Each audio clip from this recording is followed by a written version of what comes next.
towards the mid part of the split. That's where we see a few of these wins kicking in. Right now, Dignitas 6-6 versus Evil Geniuses, 4-8 on the split. We'll see if they can put a win in the column here as they face off. We are on the Rift for your first match of the day. Also, having Popelter on Zed is very beneficial for this EG team because in the games where EG does well, it's because Popelter starts out well and he takes over the game. Zed is a perfect champion for completely taking over a game once you get a lead. If Popelter can get that lead on Zed, he can split push by himself and deal with any of these champions. Trundle does not have a very easy time against Zed once he gets a couple items. So I really do like having Popelter with that potential. Crumbs, though, he's really in a tight spot. Uh-oh, Crumbs not looking good. He does have that W, but he's going to go down very quickly. EG picking up first blood in the first minute. Yeah, he wandered a little bit too far into enemy territory there. Though, luckily, he did not panic and burn any summoners. No flash down for Crumbs. Well, he's back up. The respawn times aren't that long, so beneficial for him. Already back in the game, you were talking about Pobelter's Zed, and even more to have that aggression from the Pantheon in the jungle.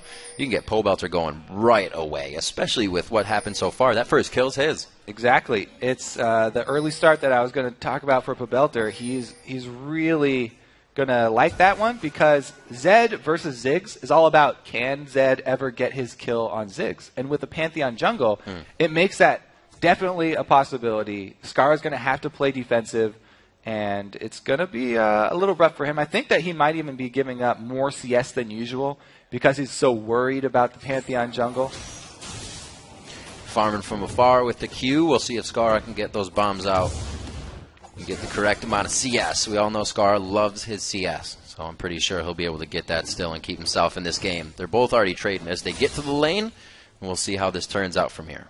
And I like where Pobelter went with his First Blood money. Pretty much every pre-minion wave level First Blood that we've seen in the LCS, everyone uses that money to buy a pink ward. Starting out the game with a pink ward, level 1, does a lot for your team. You can see he's already placed it in that small bush of the river. That will not be found out until the jungler roams through there because the early stages of the game, there's a very low chance pink wards are going to be found. Only person really making a lot of moves at this time is the jungler. We'll see what kind of moves they will be making. We did see Snoopy going for the Wolves, as well as Crumbs making the same path, but he is already on the red. So Crumbs may be making himself apparent in these lanes a little bit quicker. 3 minutes into the game, we're still watching Pobelter versus Scar. Like we were saying, that old versus the young, and that lane is going to be, I think, pretty bloody as the game goes on. Yeah, Scar, he's all about trying to harass Pobelter while he's CSing. Area of effect damage from Ziggs. Inox does exactly the same thing with his Gragas because all of his spells are AoE as well. And this is a really great matchup for Gragas as well. Crumbs and both Snoopy kind of hiding on the outside here. You can see the double buffs ticking away on them, and Snoopy is just kind of taunting Crumbs, telling him he knows he's there. But Inox, that Gragas barrel we don't talk about very much, has the attack speed debuff that Cruiser on Trundle actually has a steroid for, so he kind of negates that. It's a good tool for Inox to use to make sure that Cruiser will not want extended engages because the attack speed debuff is definitely significant. And Cruiser doesn't get his buff unless he does put down his W. So I do like this matchup, and that's the benefits of counter-picking. They were able to pick the Gragas and decide where they wanted him to go much later. You know, I do want to touch on that Snoopy point because we just saw an interesting interaction with the junglers, even though nothing happened. Snoopy was aware that his top lane is pushed, and that's the most vulnerable lane for a gank.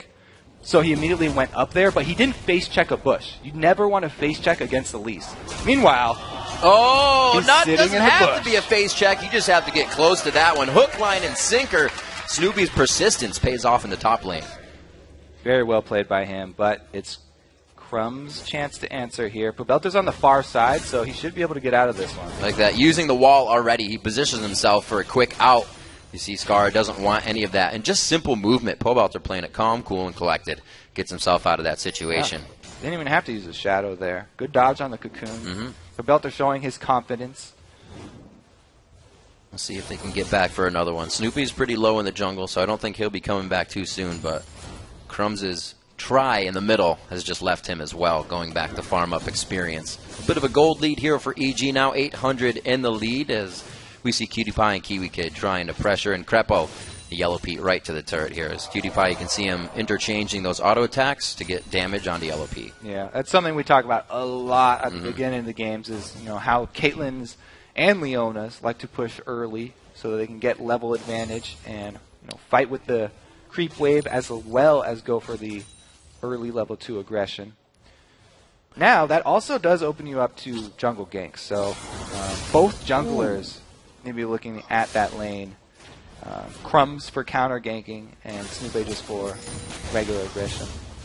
Level 6 is very close in mid lane. You can see Skara using the rubber ducky to get away real quick, but he has not been back to buy, so he knew he was going to be taking quite a bit of damage. Who has been back to buy is Inox, and it looks like he's gone 3 rings for himself. And I like how Pobelter did not hesitate to shove that wave very quickly. He'd been shaving his shadow, so that as soon as Scar is gone, he can shove it into the turret, make him lose on CS, or force the jungler out into the open. Calls and those 3 Doran's rings that you pointed out, they might come into effect pretty soon here because Snoop wants a repeat gank on Crumbs, or Cruiser. Also going to help Inox a little bit. He's not buying too many stats for Cruiser to subjugate away for his ultimate, and he keeps himself a little healthy in lane.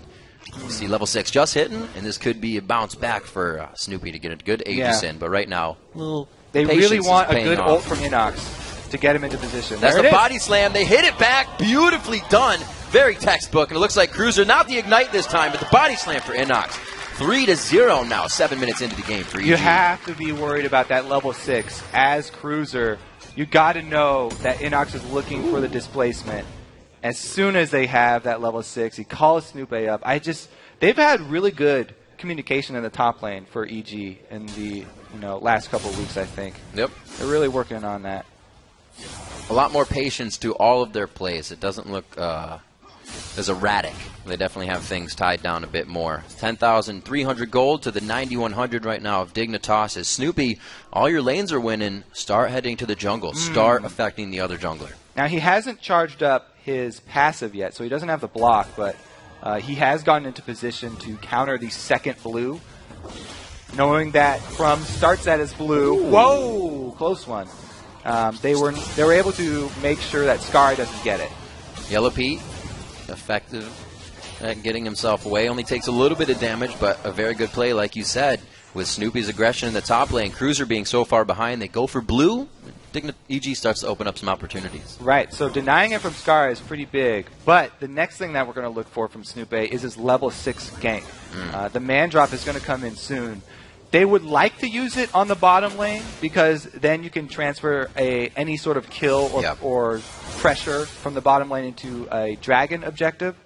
But the mid lane is also a pretty good choice because Pobelter post level 6 does have the ability to kill Scar, and Scar has not gone barrier, which is sort of common in many Zig players. Oh, wow. Give Cruiser Inox a little bit, and he will take everything. 210 health sit on Cruiser right now. The flash body slam coming in, and the blast barrel is going to be able to tech this one up.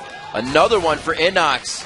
We're saying, yeah, Kobe, and there it was. At the mid, exact same time, the man drop does come in. They're able to take out Scar, and bottom lane gets a hook as well. Ooh, they didn't want that. Crumbs is there to help a little bit. They get good damage on the Kiwi Kid and Cutie Pie with the culling as they give themselves a little bit of breathing room as well. You were talking about Inox being on the carry carry top lanes, rather. It seems to be working. Those are the champions he likes to play. Now, let's take a look at this actual gank. As Pantheon, when you're coming in, yeah, that death mark's going to be plenty. As Pantheon, when you're coming in, you use your Grand Skyfall. Start spamming your W as soon as the second circle shows up, because you can get even more range by queuing up that spell. And you can see as soon as Snoopy lands, he's able to get the stun and spear onto Scar, which is all that Pobelter needed, just that little bit of extra damage. And this definitely has Dignitas on their heels. They weren't even ready to pressure for Dragon coming off of that top turret. We see Cruiser trying to get a little bit of experience off the Wraith, so they're really gasping for air right now, at least in the early part of the game. Super well played by EG so far. Yeah, it's a huge benefit of going with the Pantheon jungle. You have very, very high potential for the early ganks. And he was able to stifle Crumb's early movements. As we said, he went to the top lane, which was his most vulnerable lane. He was looking not to gank himself, but just to counter Crumbs. And all he had to do was see Crumbs walking in the river, and they were able to delay the early game of Elise, which is really huge. Pobelter knows he can harass Scarra while he goes for his Wraiths, and with that much control, they know they can easily take Dragon. They have Vision to Cruiser in the top lane, just farming away freely, but that's all he can do. EG has set these things up for themselves perfectly. Pobelter going over the wall. Inox following him. This is a 5-man gank down bottom. It's a party in the bot lane. Cutie Pie is going to get the first present, but that cask just gives everybody a consolation prize. Inox getting good damage onto him. They turn one onto Crumbs, but that's going to be it for everything they put in the bottom lane. Snoopy does not join. He actually goes to hold that mid lane. He has to be careful against Ziggs. As a jungler, especially a jungler who's building full damage, even CSing at your turret is sometimes a dangerous game, trying to hold for your mid laner, because Ziggs can get plenty of harass down. The turret does not always spell safety. 11 minutes into the game, definitely the case coming in for Dignitas. 6-0, a 4,000 gold lead already coming in for EG. That consists of the first Dragon and just multiple succession or ganks in the top lane, and they just went to the bottom lane. We saw Snoopy finally a Grand Skyfall in mid to take down Scarra.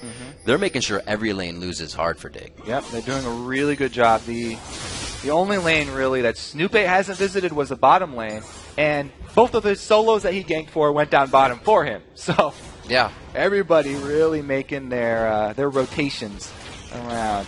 And again, EG is in place, getting a little more damage on the turret. Dignitas is coming out of their base for at least a few of them here. Cutie Pie, Kiwi Kid still trying to return to that bottom lane where a wave is crashing into the turret.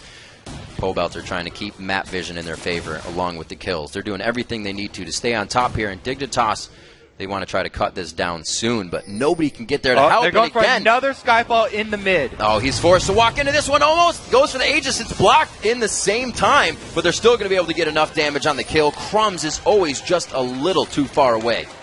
Yep, no escaping that one against. If it gets the long W off to snag Scarra. Oh, no and way. It is safe to say that they are dominating this early game. Oh! Itsy Bitsy Spider came down quite hard on that one. 8-0 now. Almost 20,000 gold to their name. EG pushes. New word. We're going to write that one down. Pushes the mid lane, and now they're just going to open up this map. The last one there is the bottom turret. And they're probably going to get it by 15 minutes. This is just complete domination. This is, at this point, a lot of teams, if they were scrimming, this would be a start out for the scrim. They would probably be surrendering and starting it over. But Dignitas, they really, really are going to have a tough time farming at their own turrets. They really just have to wait out the storm here. And it's up to EG really to continue to make those aggressive movements. We'll probably continue to see Grand Skyfalls at turrets, looking for dives. I mean, you still got Inox in the top lane. Gragas, no stranger to pushing a lane as hard as possible. And we can see that Inox in his last buy sold one of those rings to get his Athene's Unholy Grail. So got that extra ring for a little health in the lane to fight against Cruiser. Sold it off to pawn some more gold. Great work so far in the laning phase, and now kind of pressuring out into the fight phase as we see Dignitas has been having a little trouble around dragons and when 5 people approach bottom. But luckily for Dignitas, you know, this is a lot of damage here for EG and not a lot of tankiness. If they can catch somebody from the Fog of War, you know, Elise is great at catching people. If she can actually get the jump on Snoopy, they might be able to get a lot of that gold back by picking up a kill on one of these full offensively built champions. Scarra trying to build up the Zanyas and stack the tier in mid. We've seen him do that before when he was against the ADs, looking for that shield from the Seraphs in the long game as well as the Zanyas. Cruiser just kind of sitting and watching his turret go down. He's had such a rough game up here. Yeah. The early pick on Trundle not working out for them. Inox gets to play one of his carries, and again, there's a Grand Skyfall coming. Forcing the flash out of Scar. That means the Rubber Duck is going to have to come down. The Mega Inferno Bomb. One more hit. Oh, no. He levels up as well. Snoopy's stuck now. There's nowhere to go. No, turret shot. He takes it. So he didn't want to give the assist money away. He effectively denied 50% of the gold there. So even though it looked like he went back and just killed himself, he was keeping the money away from Crumbs at least. There is a method to the madness. Yes. It'll work out for him in the end. 24,000. We'll say 19,000. Round up for Dig on this one because they are still behind quite a bit of gold. Dragons in 1 minute and 20 seconds, but you also have to remember when things happen this fast in a game, you still have a mid game and a late game for things to change, so it's completely not over. You're right. The Dragon will be up in a minute. That's a huge comeback mechanic because you get so much more bonus experience if you are lower than the average levels in the game. And if Dignitas can make a play at bottom, catching one person from Fog of War or from a bush or something, and get that objective, then that will be a really, really big step back in the game. But EG know this as well, and they don't want to let anything like that through. You can see how many wards they're purchasing. Vision is how they're going to keep control of this game. Because they have so many assassins, and because they have the global pressure with Pantheon, all that they have to do is keep up the vision in both sides of Dignitas jungle, and they'll be free to make any movements around the map that they want. Well, I still have, I wonder, I haven't kept tabs on that single pink ward right down that Zed pole belter placed in the beginning. It's lasted the whole game. That is the same ward. That's the first blood sitting right there. That's chilling. In the river. He's going to walk by it. Snoopy's going to use it right now. Inox coming down as well. It looks like they are trying to get a little more vision of the jungle as well as see what they can get out of Dignitas 4 in the bottom versus lane. 3 here. Even though there's a ward, it's not going to be enough time for them to get out. Well, we know a Kiwi kid's going down. What else can they skewer in this one? They got a Cutie Pie and a Crumbs to go after here. Crumbs is a 1-2-3 count, and he goes down. We already see that Kiwi Kid has fallen, and they bounce Cutie Pie out of the fight, actually. Scarro is trying to rush the bottom lane, but he gets the mid as they are scattering to push lane, scattering to get to a fight to disengage, but it's all just a few seconds too late, and the Dragon as well going to EG. I have to say, at least they had perfectly concentric circles right there. It looked pretty good from Dignitas. Now Scarro does not have any spells left. He's bouncing with him. Boop. Man, this is brutal, actually, to watch at this point because the second Dragon is off the table now since EG were the ones to make the move bottom, where I was looking for the comeback move from Dig. EG just kind of pulled the rug right out from under them, and they're looking to just capitalize on this red side of the jungle. It's too dangerous for Dig now to go into even their own territory. You know, EG's the one that we said we're not afraid to try things, and out of picks and bans, putting this Gragas up early in the picks, Scarra didn't expect Ziggs versus Zed this game, and it's a 7-0 Zed now. The picks and bans went amazing for EG this game. Yeah, they did. They adapted very well. I don't know. This is a very, very tough situation for Dig. At least they got one of the pink wards down over by Baron, which is a key word for comeback. See, this is when it doesn't go well for your team, when the other one feels like they can initiate on any instance given to them. 13-1, 18 minutes in. It was almost under the turret that they got the man drop onto Kiwi Kid, but it doesn't matter. The turret's not really there to them. Well, you see, everyone always talks about Pantheon. Oh, yeah, well, he's only an early game-oriented jungler, but he gets your team ahead early, and then he has the perfect ultimate for a team that's really far ahead early, because he can force initiates. There's no way for Dig to get out of any of these man drops. Yeah. He's going to guaranteed lock somebody down there if they stay by that circle, if they don't have flash.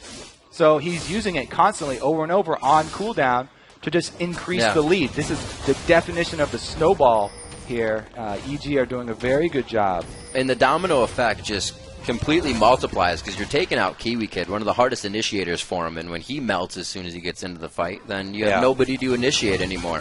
So they're doing everything they need to on the side of EG to just stop this competition from Dignitas. The Seraph's Embrace trying to be finished up here by Scarra as he charges that tier, but they're quite far off of those core items right now, which we are seeing in the inventories of EG. It doesn't see the pink ward there. Very close. You gotta check all bushes all the time. It's not like a tilt thing, right? They're kind of just panned over a different part of the map, but they're thinking about different things. There's so many things 19 minutes going in, through you their don't head. expect there to be pink wards that deep in your territory. But EG, like I said, extremely far ahead right now. Dignitas, they have to get a pick at this point. And it's sad for them because their comp is really good at sieging up. You know, if they were on even footing here, Caitlyn Ziggs plus the Trundle for pillars is great at sieging up. But if you're down 10k gold at 19 minutes in, you can't really siege up. You have to just rely on trying to pick somebody out because you can't win. There we go. They got the pick. Oh, they did get the cocoon that followed after, but it's the lantern. We talked about Thresh being that support. The Ignite. Oh, my God. He lives. That would have been huge shutdown gold coming in. Oh, that's heartbreaking for Dignitas right there. They just got their hopes up. And as we said in Champion Select, Thresh brings that defensive capability where you can escape from things that there would be no other possible way for him to get out of that. Nope. And he lives. Even with the shadows, there we go. with everything he had. That's all they need. One quick pick, he's going to fall. He's got a little room to work with, but he goes down in the air. That's the Ignite of Crepo coming in. And EG is just kind of working this one textbook right now. They set up the zone for the next turret, and they're just going to push it down. Yeah. And Pobelter still has his flash up because of the lantern from Crepo. Oh. That's nope. That's what she's saying. Yeah, under the turret there. Just a little harassed from Lucian. There's only a 2-man siege here, too. Even Ziggs with blue buff having trouble keeping up with the deeps. Well, they're not too far behind in levels. They are keeping up there, but the inventories aren't doing them any good in these fights. 5-1 in turrets, all that global gold in the pockets, 14 kills. Snoop is just, he's waiting for another Grand Skyfall. He was sitting up in that bush just looking for it, but Dignitas have backed off the turret wisely because there is that guaranteed initiate, and they just give it up.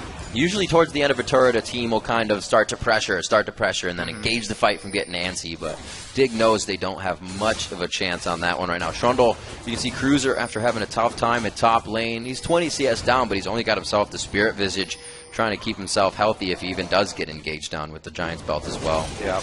Oh, damn.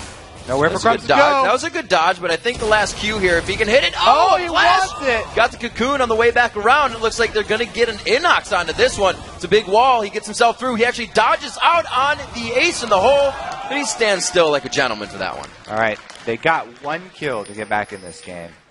That's pretty big. He had a bounty on him. He did. 4 kills. 4 kills shut down. They killed 1 person. And Pobelter's split pushing while the rest of his team is not creating any pressure. It's a little bit dangerous, and it's the small window that Dig could have to get back in this game. So if they catch, again, another single person out, and if they catch Pobelter, that's a 7-kill streak right there. So that would be a 500 extra gold.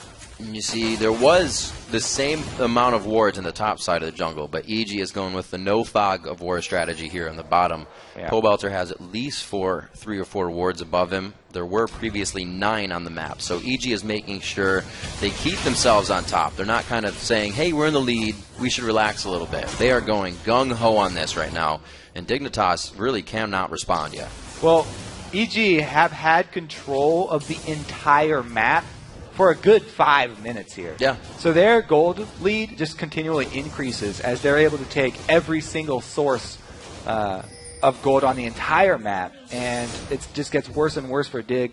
They have to catch people out. It's really their only option. EG look like they're going to be heading up towards Baron. That's a little bit risky, but it forces Dig out of the base, and it makes them choose between the split push and between the objective that is Baron. It's what EG wants. It's what we want. We want to see some fights. Pobelter does not have any sort of teleport or global ulti to get up there. So it's kind of like a bait from EG. They're like, all right, Dignitas, if you come all the way out here, you better use your time wisely. And it's kind of baiting them into starting Baron. But Dignitas, they do not want to get anywhere near that Baron, it looks like. 5 vs 4, it would be very rough for them. The Mega Inferno Bomb kind of gives them a bit of idea of where Skara is in distance, and now that fully lets them know he is off the Baron and they are off having a chance. So that gets started by Evil Geniuses. Looks like they're going to get a little bit more in their backpack before an initial push in here. It's still hard to get past the Cruiser on Trundle and the Skara on Ziggs. 4 men chasing Pobelter around, but they're just out of range and they won't be able to grab him. You can't chase a ninja. Doesn't work. You can chase him, but you can't catch him. Oh, I like it. You got me there. You can chase him. 45.2 to 31.5. Evil Geniuses here really working this one methodically. They haven't gone outside the box on this and gotten themselves in any dangerous positions, but there's still a lot of time left in this game. We're only 25 minutes in.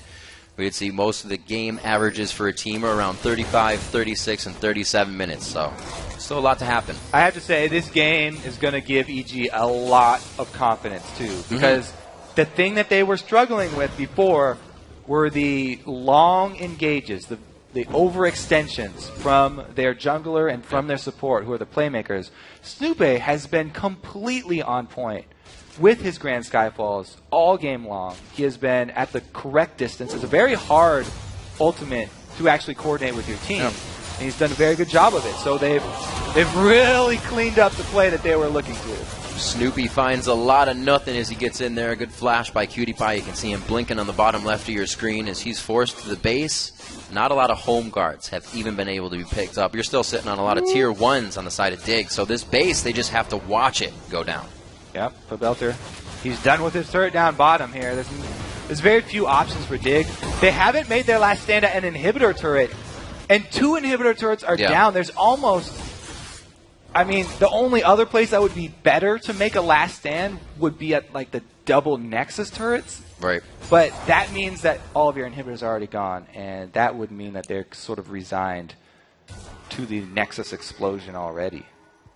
I guess they have to make their last stand at the mid turret now. Thought they had a little bit more, having that cruiser and Skara ready to just stop a siege, but with EG split pushing their way to victory on this one, it looks like it could come quite soon. 8 turrets in their favor, 3 are left on the map for Dignitas here, and like you said, that mid one going to have to be protected after those outer inhibitors go down. EG just has a run of the mill right now. They can do whatever they want. Yeah, so in Dignitas' position, like, while your inhibitor turrets are up, you're looking for that single pick on the outside, and you need a little bit of vision.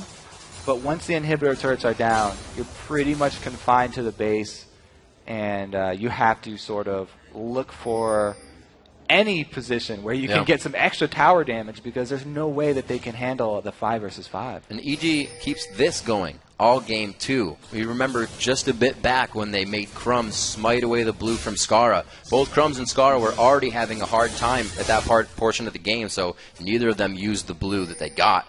And EG has just been able to get under the skin of Dignitas every time for those buffs.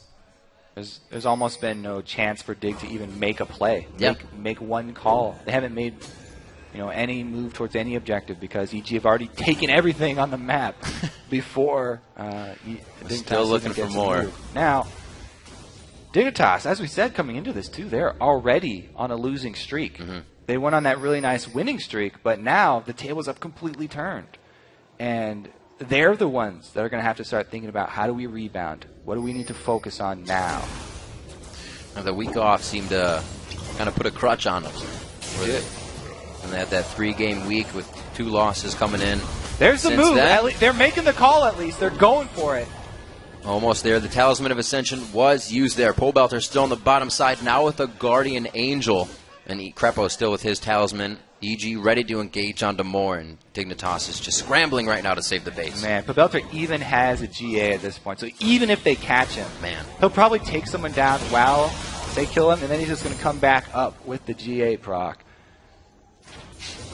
EG with the suffocation hold right now, just squeezing a little bit tighter every so often. Now the last inhibitor turret standing in middle for Dignitas. 38 seconds on a Dragon right now, but the Baron just wearing off here. Dragon could be worth some money, but Dig would have to get out of the base first. I'm going to give Inox credit for buying the Scrying Orb, but it's not really useful in this situation. When you're ahead, you know where Dignitas are. They're inside their base, so you don't really need it. It's pretty lit up. He bought it for style points, and I guess you sort of get half credit for that one. Well, a lot of the credit going to Inox is for kills as well. 4, 1, and 3 in that top lane, pulling the Gragas up there. It's not the first time we've seen it this season. I believe Quaz was one to try it as well. But a 7-0-0 Pobelter, as he hasn't gotten any more kills, but that's only because Dignitas has been staying so far away. Exactly. There's nobody that can deal with him. As we said in the beginning of the game, if he gets a small lead, here we go. Oh, Skara gets jumped on right there. Inox able to come up with a kill. Cruiser doing what he can, trying to steal all those resistances. Yellow Pete's going to keep himself alive with a good peel from the team. EG looks to solidify the win here with a few final kills. Clocks are on 30 seconds, but they should have enough time. Very, very well played from EG. They go with the all-damage team in the face of Trundle, and they execute it just beautifully.